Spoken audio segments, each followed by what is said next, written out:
Okay, so this video is just going to be a quick summary of the activities that you should have done on Friday with GeoGebra. If you haven't already and you need it, make sure you get the handout that has the four squares, the triangles on them, and you can kind of sketch and record your properties along with me. That should create a nice little handout or a nice little visual or graphic organizer, whatever you want to call it, that should help you out with studying these points and properties. So our first one here is the Incenter. And the big thing here is that the incenter is the point where all the angle bisectors meet. It's the point of concurrency of the angle bisectors. And so when we go to sketch this in, if we're just sketching, we're just going to make our best estimate at where the angle bisector is and make sure we mark the congruent marks for the angle bisector. Do another one, mark those with a different number of tick marks. And then finally, we're going to do the last one. And as we know, it should go through the exact same point. When we're sketching, it doesn't make so much difference that the angles are exactly bisected as it does that they cross in one point, because that point is the point we call the incenter. Now, on Friday, when we constructed this point in GeoGebra, we used the incenter to find the inscribed circle. And the reason that works is because the incenter property is the point that is equidistant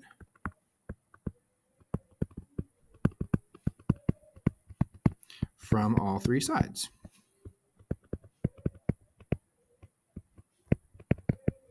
And since that circle represents that equal distance, that distance is the same as that distance is the same as that distance,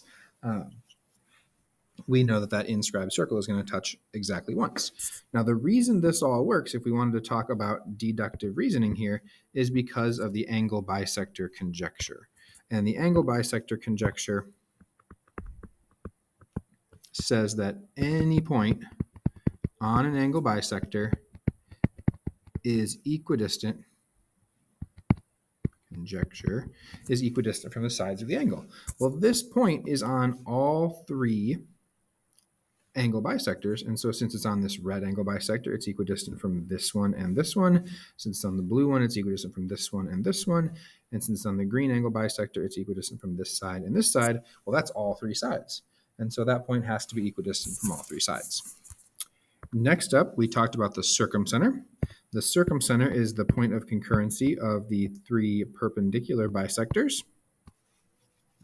And so when we go to sketch that in, we'll sketch a perpendicular bisector with the perpendicular mark and congruent marks. And we'll do that for all three sides. Again, just get it close. This is just a sketch. It isn't meant to be perfect. And for this last one, that doesn't look very much in the middle, but we're going to pretend because it's a sketch. It doesn't need to be perfect. And then that point where they meet is called the circumcenter. The property here is that it is equidistant from all three vertices. And that's why it is the center of our circumscribed circle.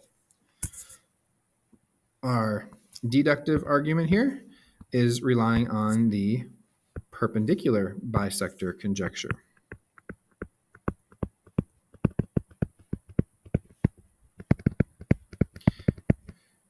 And that one says that any point on the perpendicular bisector of a segment is equidistant to the endpoints.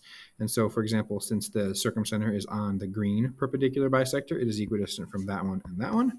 And since it is on the blue perpendicular bisector, it has to be equidistant from that one, and that means it has to be equidistant from all 3 points. Next up, we've got our orthocenter. This is the point where the altitudes meet. This is definitely the easiest one to sketch, and it is the hardest one to construct. So when we go to sketch this, an altitude means we go from a vertex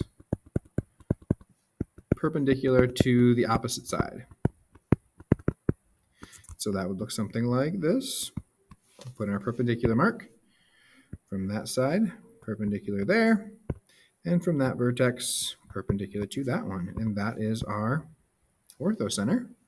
And the big thing that we know about the orthocenter is that there is really nothing special at all about the orthocenter. The last one here is the centroid. So the centroid is the point where the three medians meet. Remember, a median goes from a vertex to a midpoint. And so when we go to sketch this one, we'll mark the midpoint, and then we'll just connect it back to the opposite vertex. We'll mark a midpoint, connect it back to the opposite vertex. Mark a midpoint, connect it back to the opposite vertex. And so that point right there is the centroid. Now the centroid actually has two important things about it. The first one is this center of gravity conjecture. This is where that triangular region would balance if you were to cut it out.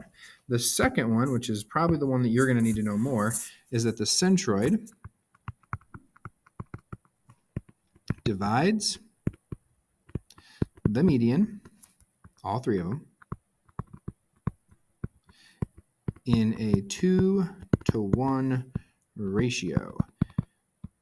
Now, what that means is that if you were to look at these medians, so for example, the green one here, if I knew that this piece was x, this piece would be 2x.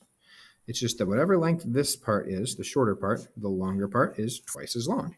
And so you'll see questions like, okay, so I know that this distance is 10. What's that distance? And since it's a 2-to-1 ratio, y would have to be 20. If I knew that this distance was, 30, then I would know that this distance has to be 15. Again, 2-to-1 ratio. The final thing here, maybe a little bit less intuitive right away, would be what happens if I know, for example, that the whole thing here, this whole distance of this green median is, for example, 21. Could we find x? Well, since this is a 2-to-1 ratio, this would be 1x and this would be 2x. Total thing would be 3x. So I just divide it by 3. I get 7. And so this piece is 7, which means this piece is 14. So I'm going to be given those different pieces and finding those lengths. Now, what you have to know on these is again, kind of their properties so that you can apply them. So if I give you an example like this, Johnson County wants to build a snowplow shed that is the same distance from the three towns of Tiffin, Oxford, and Windham. Sketch a diagram to show where they should put the sketch. I'm not going to have you sketch the diagram on this quiz. You just need to be able to tell me what point that is.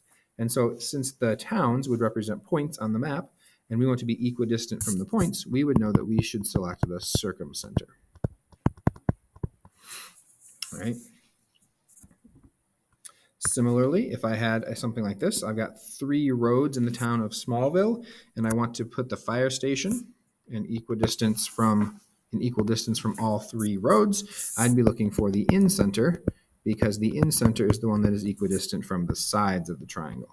And if you wanted to sketch it, you certainly could. I'd be looking for the angle bisector marks on here, and then that's where you should put the fire station. So ultimately, what you need to know on these about the points, you need to know the properties. You need to know that the incenter is equidistant from the incenter is equidistant from the sides, circumcenter is equidistant from the vertices, the centroid is the center of balance and splits the medians 2-to-1. You need to be able to sketch and construct them. And of course, you need to know the names. You need to know the vocab well enough that I can say, sketch the incenter, and you know which one that is. So the next thing that you were going to do in class was to construct these triangle centers. The big thing here would be, if I have a triangle and I want to construct the incenter, what I really need to construct is the angle bisectors.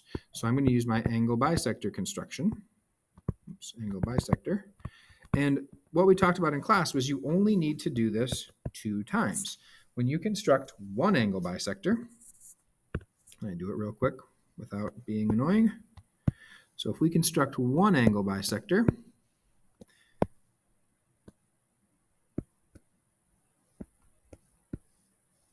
is that big enough? That's not big enough. So if we construct one angle bisector,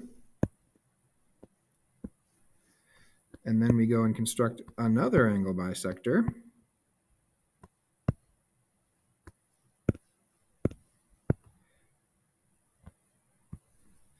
we know for sure, 100% sure, that the point where those 2 meet is going to be on the angle bisector of the other one. I don't even need to construct the other one because I know that third one's going to go through that same point. So if I'm constructing the Incenter, I'm going to construct the angle bisector twice.